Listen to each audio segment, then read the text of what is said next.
Hello and welcome to episode 24 of the Verbal to Visual podcast. I am your host, Doug Neill, and on this show, you get to listen to one-on-one coaching calls that I have with folks who are developing and using their sketchnoting skills. Today, I'm chatting with Liz McMurtry, who works in healthcare, and in this conversation, we chat about a presentation that Liz is creating to help practicing physicians incorporate medical students into virtual care visits. So we take a look both at the one-page Sketchnote summary that Liz has created and also some specific individual slides. So this is a great one for anyone who is using their sketchnoting skills to create a presentation specifically with that educational or training bent to it. For show notes, as well as the video version of this podcast, head on over to verbaltovisual.com/24.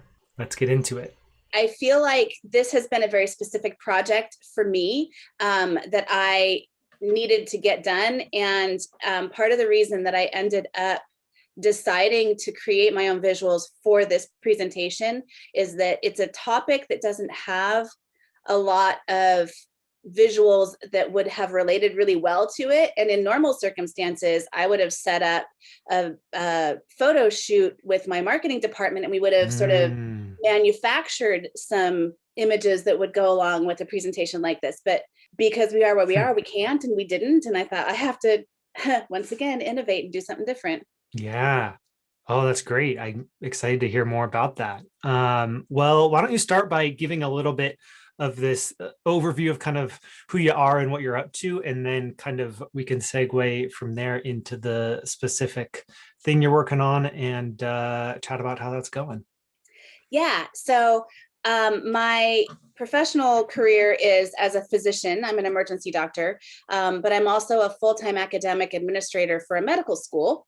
And I work with our physicians who teach in their clinical environments so that they can get better at teaching medical students. So medical students experience clinical environments in the last 2 years of their education generally, and they're paired one-on-one with a doctor who is first and foremost a patient caregiver and a doctor, and maybe secondarily an educator. So they need some training about how to incorporate students into their practices and how to be better teachers. And because so much of healthcare is being delivered virtually in this moment in history, and because that technology is really blossoming, physicians who are educators are struggling to find the right approach to teaching medical students in this context.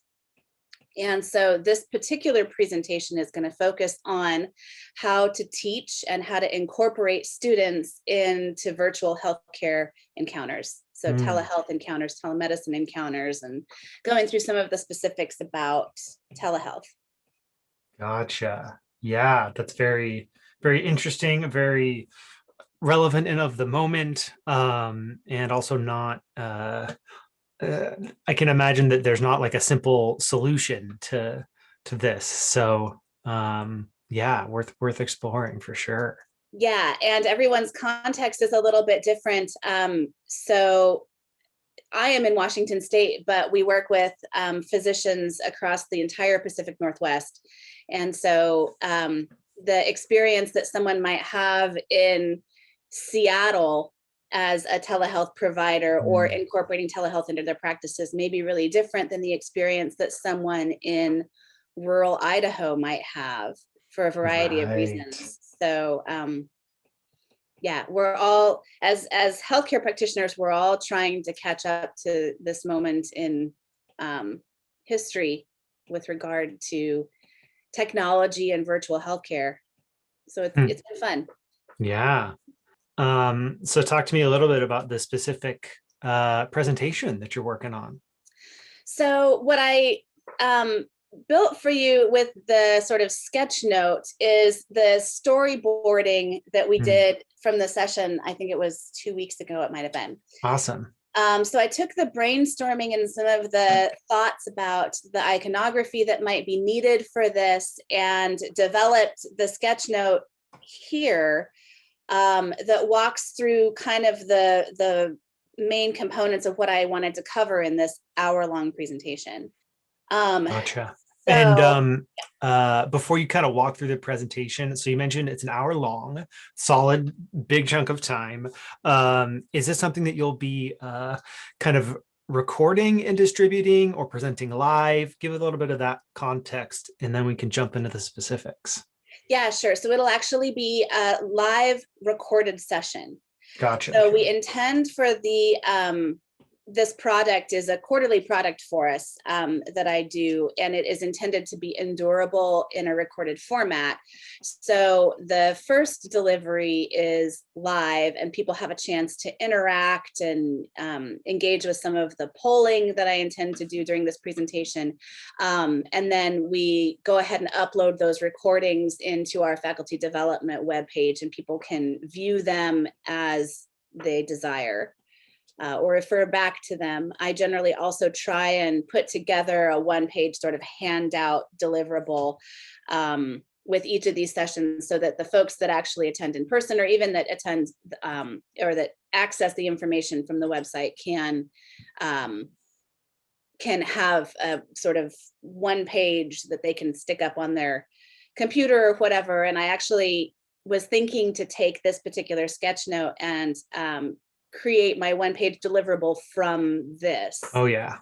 Yeah. So Nice. that, yeah, the little squares that you see here could actually even be like, created into sticky notes ish, and they can print off the page and, cut the one out and think, okay, today I'm going to try and incorporate this element of teaching into my day with my students.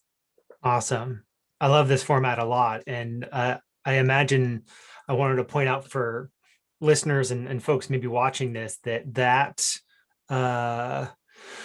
the format of a live workshop, I think, is a great way for folks to maybe experiment with creating more visual presentations, like at least kind of in the internet business world that I'm sometimes in.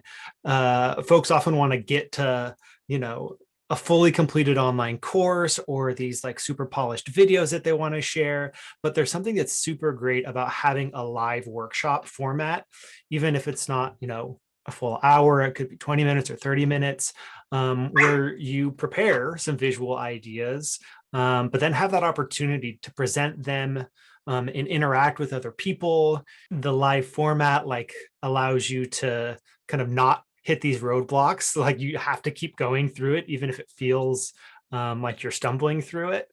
So I've been enjoying that format. Like, as you mentioned, it was a workshop about storyboarding where you maybe did some of this work. I've been enjoying that format inside of verbal to visual, and just wanted to shout out that format, I guess, for others who might want to do some form of teaching with sketchnoting. I think it's a great entry point. So the storyboarding approach, I think, has it's something that I didn't ever incorporate into my process for developing presentations before. But after having gone through all of that for this, so it usually takes me somewhere between 15 and 20 hours to put together my quarterly presentations that are of this format or nature. Mm-hmm. But storyboarding has really helped me sort of condense down the most important points. In an hour-long presentation, it's easy to get lost in the detail. Yeah. But this has really helped me be like, okay, what actually is truly critical to convey? And doing these sort of 4 buckets from the storyboard that I developed during that other session it's been tremendously helpful. Awesome. Yeah, I'm glad to hear that kind of storyboarding format has been a nice way to kind of do that quick idea capture and iteration to just to know what are the most important pieces. Like it's a process to get to that. I think sometimes we maybe expect to know what those most important pieces are right when we start working on the thing. But as you mentioned, storyboarding is kind of a quick way to get you to those most important things that you then spend more time working on those things rather than time working on the things that actually aren't important before you would realize that. Yeah. So do you want to, how would you feel like walking through the specifics of your presentation? Sure. So all presentations in the medical education world really start with the objectives. And so I've put those front and center here, these sort of action items that I expect the audience to be able to walk away with at the end. So describing these roles that learners can have in virtual patient care, identifying some of the barriers that you might have to involving students or letting them help you, and then finally deciding what of the things we've discussed you might incorporate into your day-to-day process to let students help. So that's kind of the end goals for the whole presentation. And then this first box that you see here on the left is a bit of a scene that I created to help frame the story. Yeah. So in essence, the scene builds out from the doctor, who is always going to be blue. When we storyboarded this, it was kind of, I had this discussion of how do you differentiate an adult teacher from an adult learner? Right. That was one of the questions I had. And so the format that I came up with for this was the blue doctor with the little sort of cross over the forehead to kind of reinforce Nice. that's the guy in charge or the gal in charge, the green medical student, and the yellow patient. So trying to use color as a way to distinguish the characters in the story. Love that. Can I share one suggestion that's already coming to mind before I forget it? One thing you might experiment with is merging those first two boxes. So like, I love the way you've set up that scene. I think color coding characters is a great way to go. But when I was just listening and seeing the kind of text descriptions of those describe, identify, decide, purpose, like I kind of had to, it took a little bit of processing to wrap my head around the different people and where they fit. But I think like you could almost use that same text, but then they could be connected with arrows to the specific people in that first scene.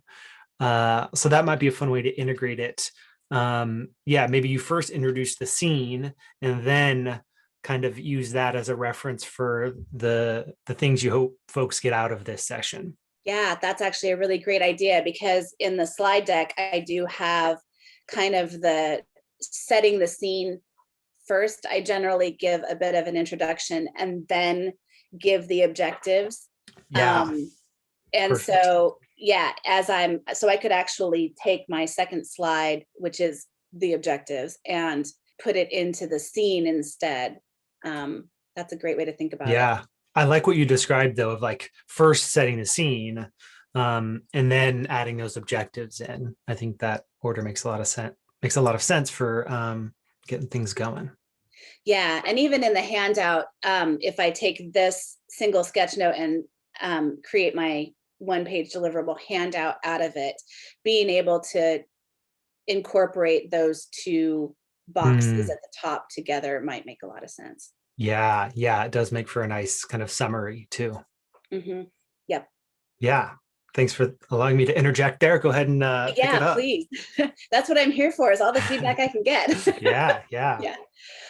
So the next section has to do with sort of a contextualization of the problem, right? So the problem is that we're all dealing, not all of us, but the people that I anticipate being participants in this workshop have incorporated telehealth into their practices, and we need a little bit of defining the difference between telehealth and telemedicine and virtual patient care, and how that all fits into the context then of medical education, which is this idea of impact. So we know that telehealth, based on surveys from medical students over the last couple of years, even, we know that telehealth will be an important part of their future careers in a way that my generation of doctors doesn't. We never conceptualized that really at all. Right. So creating some context around why this is so important, and then talking about the way that telehealth is now being integrated into medical school curriculum, because that's relatively new as well. So giving that background about how the curriculum has changed, and then setting up the guest speaker. So there will be a guest speaker for about 15 minutes in the middle of this presentation. One of my colleagues is going to be presenting the incorporation of telehealth components into our preclinical curriculum. So the first 2 years of medical school. So he's going to talk about how our students are being prepared to be participants in telehealth and sort of the elements that they're coming preloaded with when they enter their 3rd and 4th year. Gotcha. That makes a lot of sense. And I'm curious too, from your perspective in this shift toward telehealth, my guess is that it started before COVID. Obviously, like telehealth has been around before it. COVID made the need for it much greater. So it's kind of like spiking right now. But even after COVID, I imagine, especially because of the way it forced new systems to get into place, telehealth will be at a much higher percentage, higher level than it was pre-COVID. So it's kind of like accelerating that partial transition to telehealth. I'm curious, have you noticed more resistance as you interact with current physicians, and those who are kind of instructing new medical professions? Is there more resistance from the current physicians or from the students coming up? So the students are very interested in having telehealth be part of their training. And I think that the resistance is coming from just the unfamiliarity with the process and the technology. Mm-hmm. So we'll talk a little bit about some of the barriers. I talk about that a little bit later in the presentation, but there are definitely barriers on all fronts to both telehealth and virtual patient care in general, but also to the incorporation of medical students into the virtual patient encounters. And I think that physicians and patients being more familiar with the process of virtual care delivery will help students be able to integrate, but students can help too, because they are getting this training in their undergraduate medical education first couple of years, so that when they come out, they're in some cases the best prepared participants in those virtual care visits. They're better prepared than either the physician they're working with or the patient that they're working with sometimes, to be like, this is what I know about this.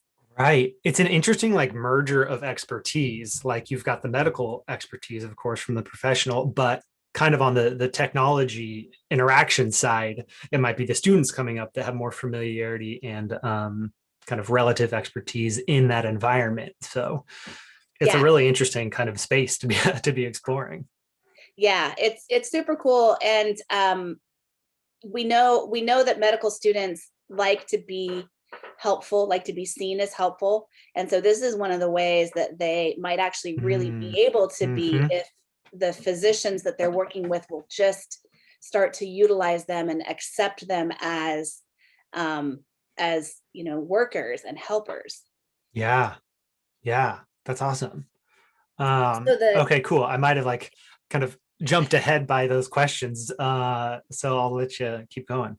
Oh, I was just going to say, in the interest of creating another scene, because I thought I needed another scene here during the definition of telehealth, you can see it builds out in the presentation with the little house that is representative of the patient's environment and the sort of hospital-ish looking icon there. And then the cell tower with wires, which I couldn't think of any better way to get that icon to translate. So that's what I came up with. But any feedback that you have on that, I would certainly love to hear. Yeah. I like that it depicts kind of the setting. The thing that I was thinking about is whether or not that scene, it almost makes the participants, it shows them being closer than I feel like they actually are in this experience. So I think it works. One thing to consider is if, and this might end up being too redundant with the first scene, but I would almost have a another thing to consider is like two different screens, since like from the experience of the participants, like the physician's going to be kind of looking at one screen, the well, and I guess there really are three screens, right? Because no one's going to be in the same room together of the three characters that we're talking about. So I would almost imagine this like kind of triangle of folks looking at screens, like maybe the patient maybe is on a phone, uh maybe the physician is on a computer and the medical student is on a laptop or something, just to show that like they're in these distinct locations that could be like many miles apart, states apart. I'm not sure exactly how what that distance would be, but that might get across like the feeling of distance that exists in that experience. Mm-hmm. Yeah, I can absolutely see what you're saying there, that it doesn't convey as much separation. Yeah. So kind of creating a 3-point scene of the participants, because that's the other thing that this particular image is lacking, is the participants. Yeah. Yeah, that could help kind of keep that fresh in the viewers' minds, that there really are like three distinct perspectives, all of which are from this kind of like technology first, screen first setting. Yep, absolutely. I think that makes it makes a lot of sense. And there is only one other place in the whole presentation, which is kind of at the end there, that we actually see the Mm, student on one screen and the doctor on one screen and the patient on one screen, because that's not generally the way this is being done, although it can be. So there's lots of variety about the setting. right. Right. Yeah. So I guess a quick question about that setting. Is it true that I guess this, you might have to account for this variation, that sometimes, and this is thinking more towards the future, but sometimes will the medical student and the physician be in the same room and the patient is distant, and other times it will be all three in different locations?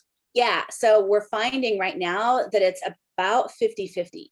Okay. So the best from the student's perspective, and I've got some perspective slides as well. The students are telling us that the best training that they get is when there's a combination of live in-person visits intermixed with virtual visits. But the best way that that happens is when the student and the physician are in the same office setting together. Hmm. Sometimes they'll see a patient live in the office, and sometimes they'll see a patient together on a screen. Gotcha. So that it's variable. Yeah. But there's a lot of mix going on. Yeah. Yeah. That Very makes few of sense. our experiences are 100% remote 100% of the time, where Yeah. you've got a doctor on one screen, a student on one screen, a patient on one screen, and they're all remote all the time. Gotcha. Okay. That's kind of the outlier. Mhm. But I think that from a visual standpoint, contextualizing the definition of virtual patient care, that's a big part of it. Yeah. Okay. That makes sense. And if like, yeah, with this, when you're defining virtual care, you could choose to just have the doctor and the patient. Um, and then maybe it's in future slides that you bring in the student as well. Yeah. Cool. Yeah, go ahead and keep going.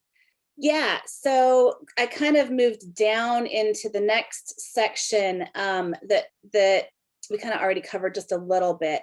And in the actual presentation, I didn't spend as much time on this part, talking about sort of pre-COVID, during, Hmm. and maybe looking at the future post-COVID, with exception of talking about the developing definitions of competent care that academic Hmm. instruction has now started to work on. So there's competencies through the American Academy of Medical Colleges, and then there are entrustable professional activities, and these are all sort of jargon within the education setting, that I didn't spend a lot of time developing in the presentation necessarily, because I wanted to really focus on this idea of letting students be helpers, which is the next section. So this, there will be an audience poll, of course, about the barriers that they currently experience, and then kind of highlighting some of the commonly encountered barriers to incorporating students into these patient encounters. So the barriers that you see here, and then how they can be overcome by letting students be involved, which also produces more engaged learning from students in general. The more they are involved, adult learners need to be involved to actually get the most out of the encounters. So we've got a whole bunch of icons here that I'm still in the process of developing in slides, but my expectation for myself is that the slide will probably have the various icons for barriers with a kind of barrier picket fence in the middle with like the icons for the various things popping up. Gotcha. Yeah. And that was going to be my suggestion. I think you're already moving in that direction of kind of like integrating the fence visual with the different icons for the specific barriers. And what you just described, I was picturing, the fence in the middle and then almost each barrier as a mind map kind of format coming out of it. I could see that working. You could also experiment with using the fence itself as the containers for each of those barriers. So like, and this is where sometimes, vertical chunks are sometimes harder to take advantage of than horizontal chunks. Right now, you've got these nice kind of fence posts that each of those could be the container for one of the barriers. If you feel like you might have to make them a little wider to get like the icon and the text in it. Or you could maybe make the horizontal pieces of that barrier, that fence, be where there's some more space to fit those in each. Yeah, but each of those would work, whether it's like, just the fence in the middle and then kind of mind map of each around them, or trying to weave it into the fence itself, the barrier. I think both of those could work. I'm almost thinking of Prezi style zooming. So taking that fence icon in one slide. So I'm using Keynote, taking the fence icon in one slide, and describing and doing the poll with it, and then using Magic Move for the next slide and kind of really blowing that fence up to take up the whole slide image. And then I can build my icons on within like that. Then because if you zoom it way out like that, or way in, I guess I should say, make the fence really big and take up the whole slide, people are going to be like, why are there lines on there? But if I start with the slide as the context with the poll, and then use the Magic Move, kind of blow that fence up and insert the icons, maybe that'll work. Yeah, I think that makes a lot of sense. Yeah. You mentioned Magic Move. Is that a part of Keynote? I'm not familiar with it.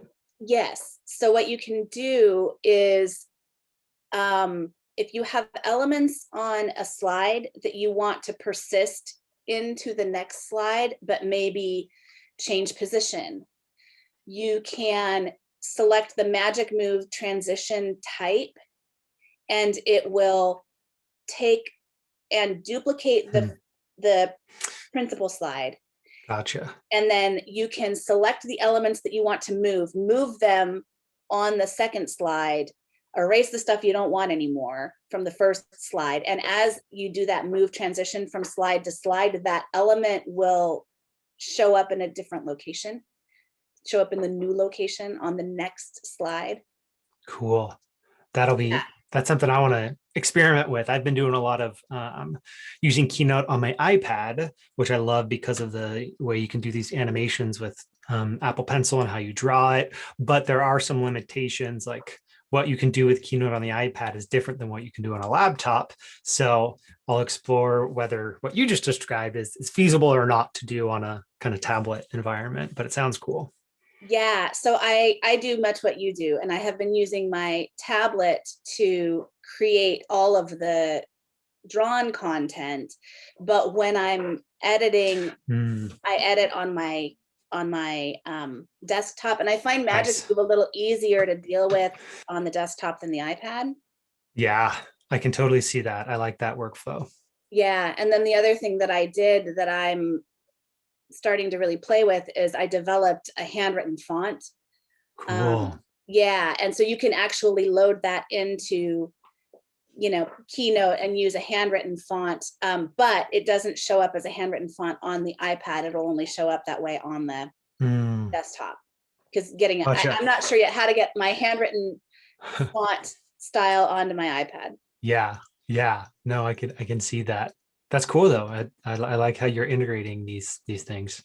Yeah, well, and it's honestly, it's all been because I've been working with the verbal to visual content that you developed, and I mean, it's been a confidence builder for me. I would never have tried to tackle a project this tech heavy and this big um, before having really started to dig into some of this and some of the visual thinking process and be like, oh, I think I can do that. I think that's going to work. Yeah, that's awesome. Well, I'm glad that's been a little boost in what you're working on, because it's really engaging and exciting, the way you're approaching this work and um, presenting it. I can see it being impactful as well too, like already. Yeah, I hope so. I hope that it sort of breaks my audience out of the PowerPoint, Zoom. Physicians now have been doing online education exclusively almost, where Yeah. many of us would historically have been going to conferences and interacting with people. And I mean, we're all just sick to death. I'm sure other industries are experiencing the same thing, sick to death of the 8-hour web conference for professional development and continuing education that just, Hmm. Yeah. yeah. Yeah. No, I imagine this will open some eyes and bring some more energy to it than folks would have otherwise. Yeah. And so the last section basically goes through some of the ways in which the participants can interact with one another and give some examples about what physicians can be teaching the students during these encounters, how to actually get the teaching done, and then some of the iterations of interactions that they might see or might take advantage of. And finishing up, of course, with a call to action, which is always a good thing. Yeah. And Yeah. yeah. Nice. One thing with this slide, I'm thinking a little bit about kind of creating more space or more of a container for each of the what, how, when sections. And I guess this might be, when it's presented, if one element is coming up on the screen at a time, that might alleviate the little bit of maybe a little bit of cluttered or Yeah. yeah, So it all feels a little too much, too scrunched, maybe. these will be separate slides. Okay, cool. So yeah, and so in the slide deck, I anticipate having a slide what to teach, a Mm-hmm. slide how to teach, or how to evaluate, essentially, because we're not really talking about specifically how to teach. We've already covered that, but how to evaluate. And then the when to teach, I actually am probably going to incorporate that magic move idea into the when, because we'll start with all 3 participants in a certain setting, moving into dropping off the physician, but let the student take the primary role with the patient. Let some of these other things. So I'm thinking I can incorporate that magic move with the animate for the drawings, to get that sense of some of the options of the when to teach. Yeah, I like that. That feels very, very dynamic. Yeah, it'll take a little bit of drawing. Yeah. Talk a little bit too about the specific call to action that you've identified. Right. So the call to action really speaks back to the final objective, which is decide what you're going to do to let students help you. Decide how you'll let students help. So the call to action is, what elements are you going to incorporate or change or add to let students help you deliver virtual patient care? Nice. Yeah, that feels like a great closing point and call to action. I'm just thinking now about the dynamics of the live session and the follow-up. One of the things that I enjoy a lot about the workshops within verbal to visual, the combo of having these live workshops, but then also the replays kind of living in the same environment, and the ability for conversation and like share outs, some share outs happening live for the folks that are there, but then also folks who watch the replay being able to comment or post their work, and how those can kind of build off of each other, and the ways in which folks participating in the experience, whether it's live or the replay, how helpful it can be to see examples of other participants, right? And there may not be time live for other folks to come on and like chat through what they want to do, but I'm just curious if though there are opportunities for participants to share their response to that call to action, essentially. There aren't, but you bring up a really interesting point that I have been trying to build with this large community of geographically distant and specialty diverse physicians. I've been trying, and it's hard to Yeah. get, a community physician to feel like they're part of the community of educators when the school is 1,000 miles and 2 time zones away. And so I think that you have sparked an idea for me just with this one statement about how am I going to maybe allow the faculty that I work with to feel more connected to one another, and having something like a Mighty Network option for them might be super helpful. Yeah, that's really interesting. Just that added layer of connection that you mentioned. It's on the same theme as what the whole topic of this presentation is, because it's about like, okay, how can current practitioners and adult students kind of connect through this experience and support others, support each other while they're also supporting the patient. So that level of connection between physician and medical student, or already like early stages of being in the field, kind of wherever they are, that connection is powerful. But then just giving the practitioners, the physicians, an opportunity to connect with each other about how they're doing this. I do see that value. And what's the current like structure? Like, what organization are you working through, and how does that connect to physicians and adult learners? Right. So I work with a medical school in Yakima, Washington. So Pacific Northwest University is my school. Gotcha. And we recruit community physicians across our 5-state reach area. So that's Alaska, Washington, Oregon, Montana, Idaho. We've got about 1,100 clinical preceptors who engage in teaching our medical students. So we've got 140 medical students per class. So at any given time, we've got 280 students out in the field with 1,100 different preceptors across all of the specialties. And those preceptors are recruited, those clinicians are recruited from their local communities where we've got regional site hubs that our students are sort of housed in. So for example, where I live, I could reach out to my colleagues, my OBGYN colleagues or my surgery colleagues, and say, hey, I've got a medical student that needs a rotation in surgery. Would you be willing to teach for 6 weeks? And this may be someone who's been in practice for 20 years. And the last time they taught was when they were in their training and residency 20 years ago. So giving them some tools to help to help them be able to incorporate students into their practices, and teaching into their day-to-day workflow is a big part of what I try and do. Gotcha.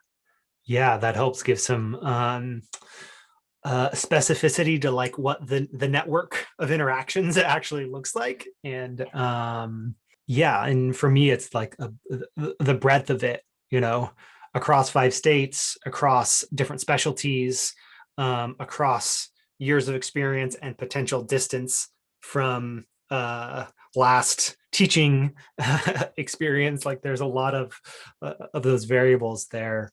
But as you mentioned, like some opportunities for connection across those differences in a way that supports the work that they're doing. Does it feel feasible to, when you first mentioned like potentially creating a Mighty Networks like thing for the physicians that you work with, that feels like a large undertaking to create and then like get buy-in from the physicians to spend time and connect there, like and at this point I think we're kind of just riffing on ideas that maybe just came up now, but can you imagine a practical way of creating that space for the physicians to be able to connect with each other? I can. I think that for our committed preceptors who are interested in both feeling connected to the university and, having some professional development within their own teaching, I really think that those physicians might value an opportunity to connect across the community of preceptors across our entire organization. Yeah. I don't imagine that all 1,100 of the folks that teach are going to be interested in doing that. Right. But, if I can get, a percentage, a handful of committed educators to develop that network and be part of it, I think there's great value there. And it's been something that's really been challenging for me individually to kind of see my way to, but ta-da, here we are. Yeah. Well, It's and very exciting. I imagine too that through the university, there's already some sort of a platform learning management system where some of these things are shared. Because I was then starting to think about like, oh, if you chose to use something like Mighty Networks, you could also like, that could be where the workshops live. And like, you could incorporate those educational materials through that platform, but you're probably already using something for that. So you kind of can decide what might be the best type of community platform to gather that specific group of people. Yeah, I'm not exactly sure what that would be at this point, but I know I have people in my organization that I can turn to and start to develop this idea. It's going to take a while, but it's just time. We have lots of that. Yeah. Well, this has been a very interesting conversation. Do you feel like you have been able to kind of share and ask what you were hoping to with this conversation? I do. I have, some of the presentation and slides are now built. And I'm happy to show you a couple of those, especially the ones that have that magic move transition. Yeah. Just to see how that looks, because I think that's kind of exciting. My fear with this is all of this animation is not going to translate well to an audience in real time. I'm a little worried about that from a connectivity standpoint. Right. And so I have not yet done a lot of sampling of how this looks. And, that's the one thing that I'm a little worried about right now. Yeah.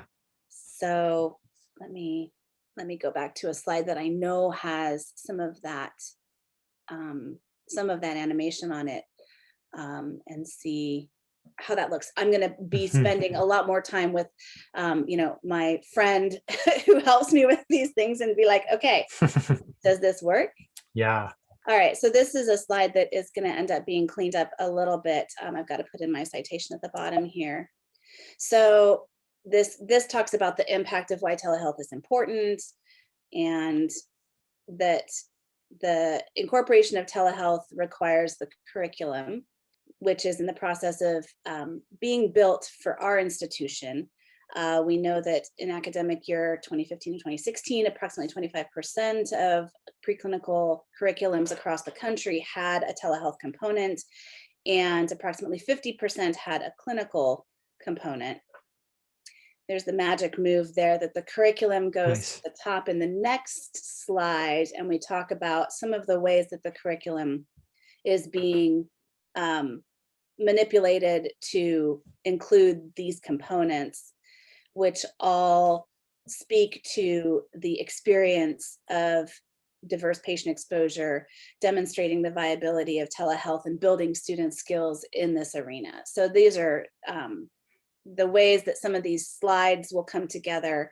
I know that this particular visual is not included in the sketch note that we've been discussing in this call, but it's another one that I thought made sense in the context of the presentation. Yeah. Yeah. And even just seeing this actually kind of sparks a few ideas or maybe suggestions as you're building out this presentation, particularly with, time constraints in mind and, thinking about the final version of it.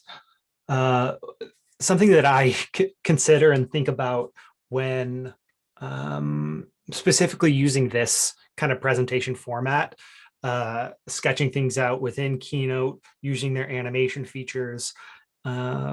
There's an open question in my mind around how much more valuable is it for the viewer to be able to like see every single letter and word written out in an animation format?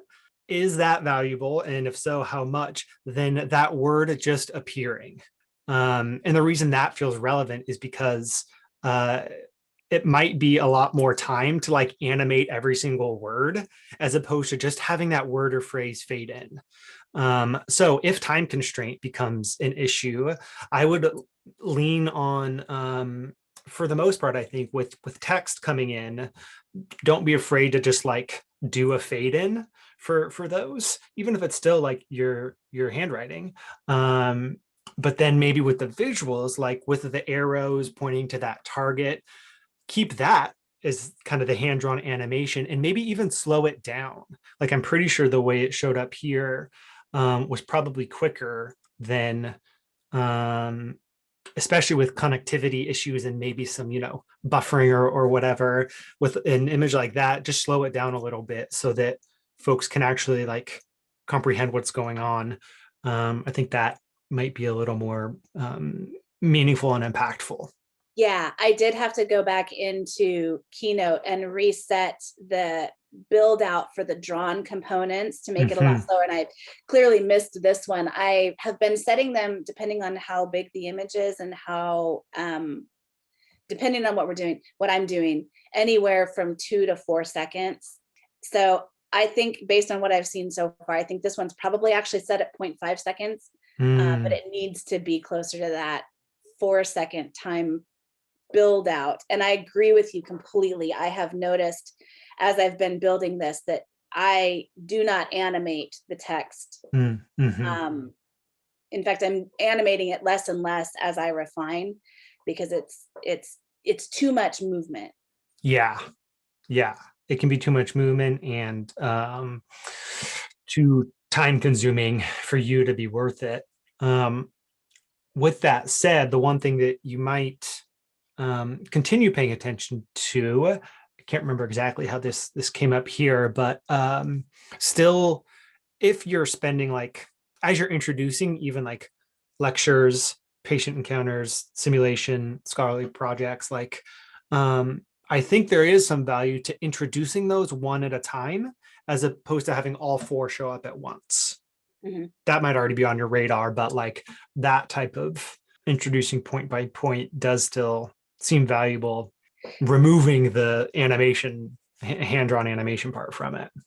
Yes, and I agree with you, especially for a slide like this, where I have a very brief piece of information to say about each of these elements in a curriculum, yeah, talking about them one at a time, and then using that arrow with the animated bullseye after I've talked about each of those 4 elements that are on the left side to create the sort of objectives of these 3 things that are on the right. Love it. And I will say too, I found the transition with the curriculum kind of taking center stage. I thought that was a really great way to provide kind of continuity from the past slide to this slide. So I think that worked great.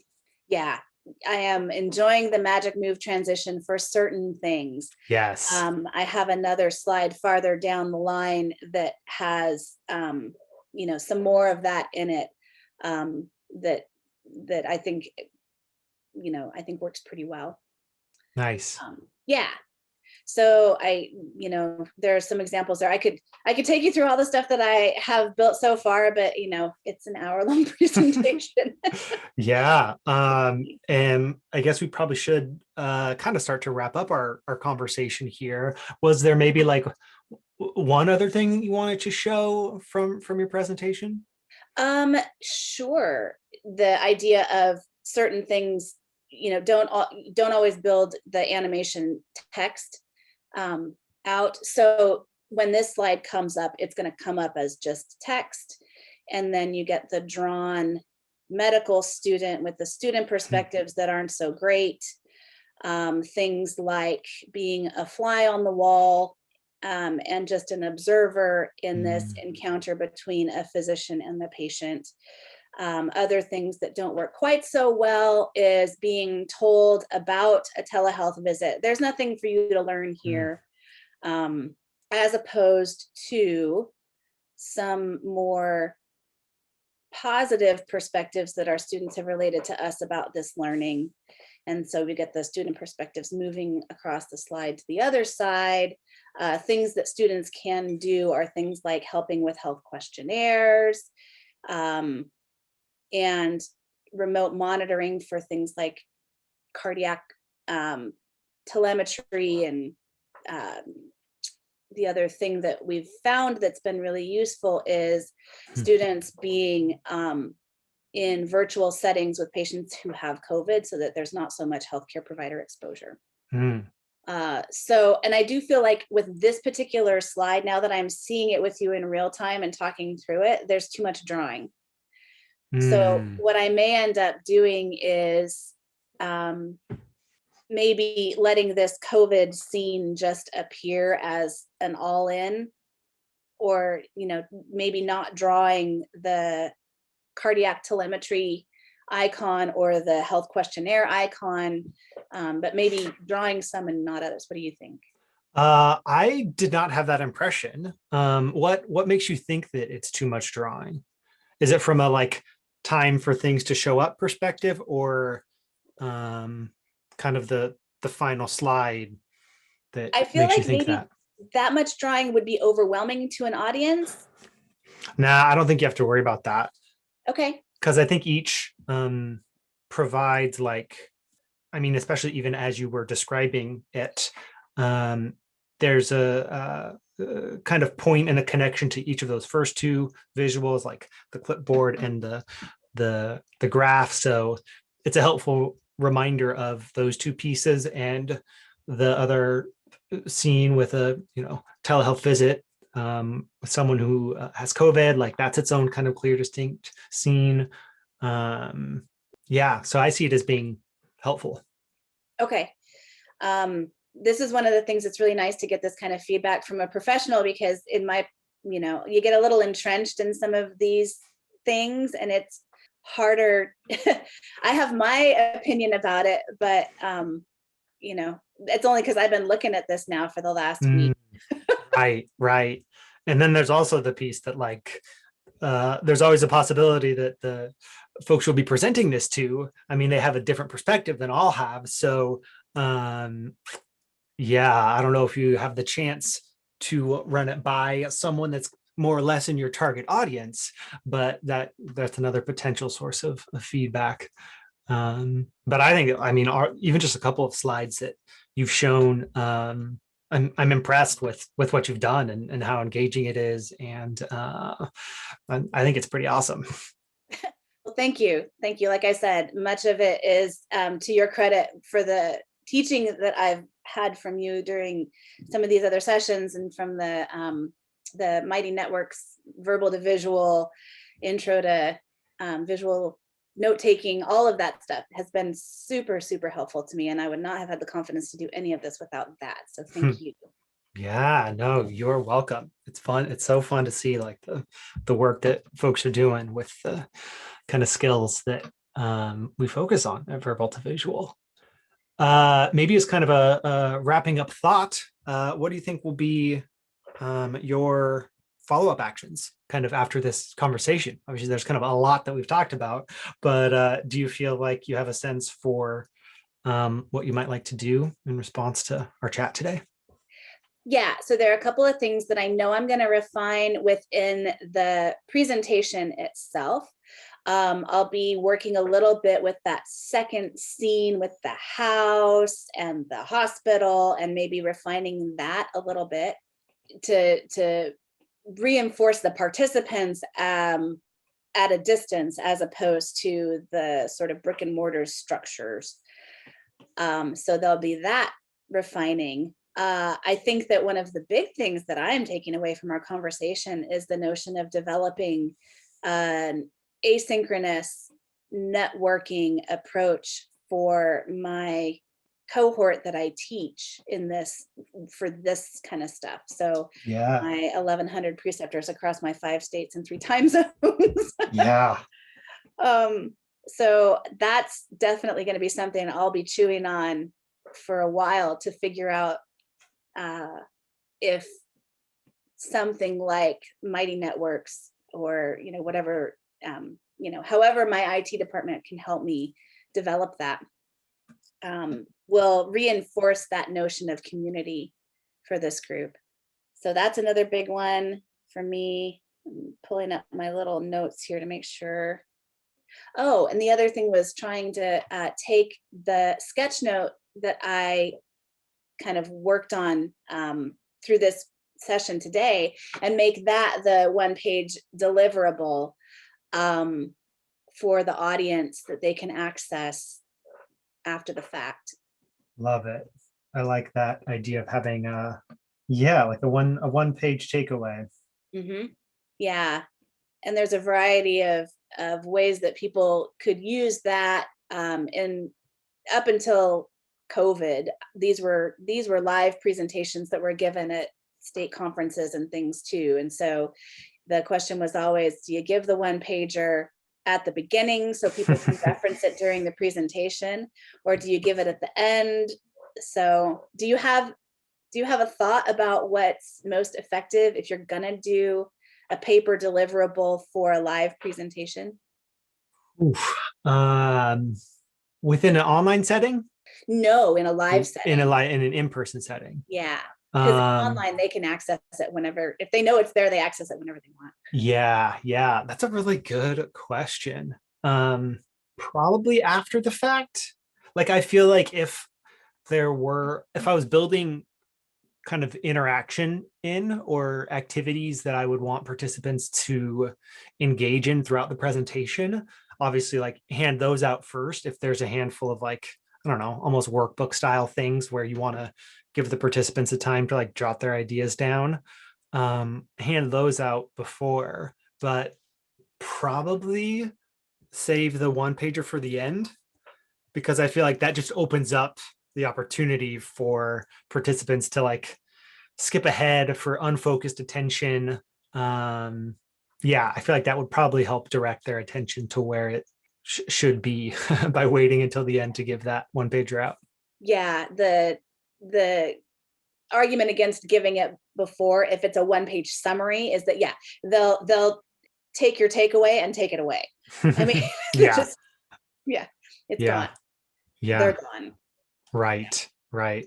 But I like the notion of kind of differentiating between, is this a workbook that you can fill out during a live session, or is this a summary at the end. And I almost Hmm. feel like from a workbook standpoint, Hmm.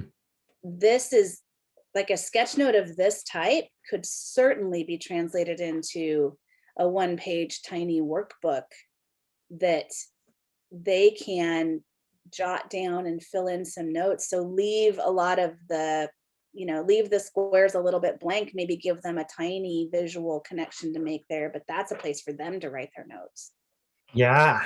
Yeah, that could be Fill in a, their a call to fun thing to action. consider. Yeah, whether it be with this presentation or thinking about future ones, building in those spots for folks to jot down the specifics of how they're going to apply these ideas in their situation. Yeah.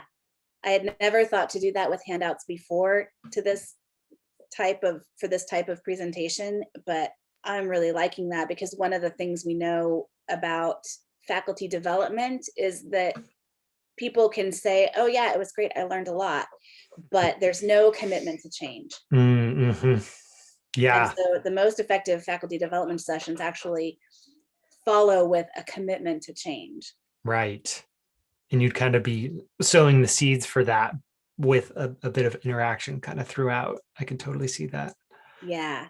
How frequently do you deliver these types of workshops? So once a quarter. Gotcha. So I do Okay. 4 a year. Nice. Yeah. That's great. I mean, that's awesome. Just from if you were going to say like once every month or once every 2 weeks, it's going to be like this is way too much effort to be putting into Yeah. just a recipe for burnout. But for a quarterly thing, I think it's awesome, and it's a good amount of uh, space to just do some really interesting things. Yeah, even quarterly tends to it's a big push for me with all of the other Oh things that yeah, I do in addition, but it's yeah. worth it. And frankly, I started using Prezi because I prefer Prezi over PowerPoint just visually. Hmm.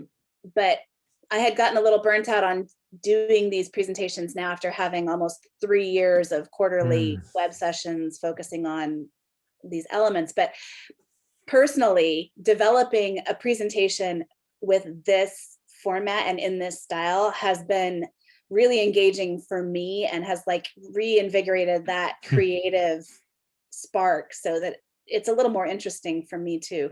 That's good. Yeah, that's always like when the question of is it worth exploring like a new presentation tool, a new sketchnoting tool? Like, I think what you described is a good reason to go out and experiment. Like, if you kind of have gotten bored with your current tool set or it doesn't seem that exciting, that's a good reason to like switch up the tool you're using or the presentation style. Yeah, because it can bring new energy from you, which then kind of I feel like naturally gets infused in the ideas that you're sharing and you're teaching. So that's really great.